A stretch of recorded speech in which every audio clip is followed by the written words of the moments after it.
Dr Peta Stapleton here, clinical and health psychologist and associate professor at Bond University here in Queensland, Australia. And in my research career, I actually investigate the outcomes or effectiveness of EFT, emotional freedom techniques, or commonly known as tapping, for a range of different areas. We've spent many decades now investigating the impact for food cravings and emotional eating, particularly in overweight and obese adults.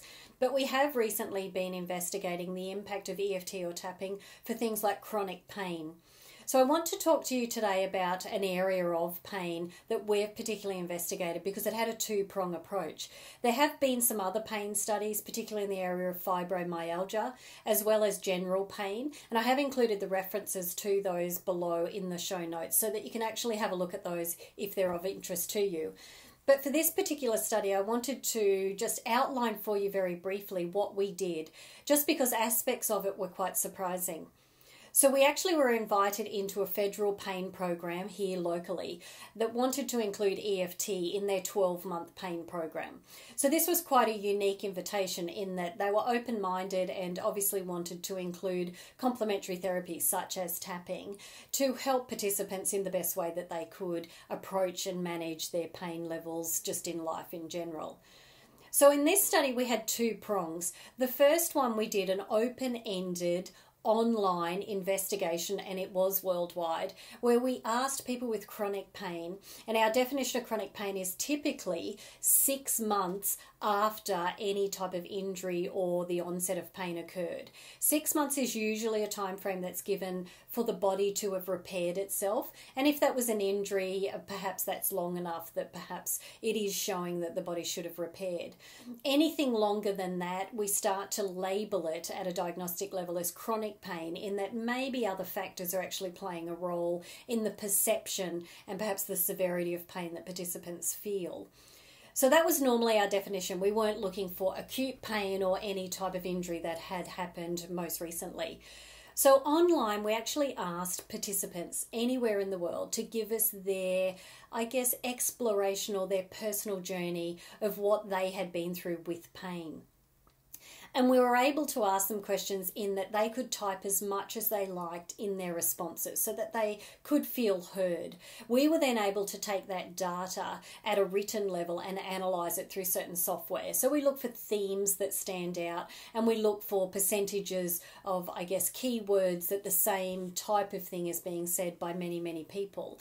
And what really surprised us, or really stood out, was that worldwide, across a range of different chronic pain areas, that 82% of our sample actually were indicating to us that the stigma they felt, particularly from health professionals, was profound. So that took me back a little bit, in that we're supposed to be the people that are there to help assist them and to teach them different strategies to cope. And yet what they were reporting, 82% of them, was that they really felt stigma from the health professionals they were interacting with. The other thing that was really confronting, was that only 4% of the total sample told us they got any relief from psychological strategies. Now, we know in psychology we've a range of different tools that could be used in that chronic pain space, but a lot of people had explored many of these and only 4% said they got any relief. So again, they were all telling us those types of things, and it really shaped what we then did when we went in person and delivered an intensive EFT or tapping pain program for the group here locally. So that led us then to shape this program, and we went in, like I said, for an intensive. It was a 4-hour intensive program, where for the first 2 hours we actually talked about what EFT was. We were able to demonstrate that. We used some common examples from the group, and all of them were tapping together. We were able to tell them about the trial that we'd done online and ask whether or not that was similar, an experience for them, which of course they agreed. We then were able to find out some common themes from that group itself to find out what else was happening for them that they felt was impacting, or what did they need to help cope with their pain. So after that first hour, we were able to split the group, the larger group, into smaller groups of 3 or 4 participants. And in each of those little pods was an EFT trained practitioner or facilitator. And we were able to then spend 3 hours investigating with them in those small groups what the impact was for them individually. So they were able to then apply the tapping technique to their own personal individual cases.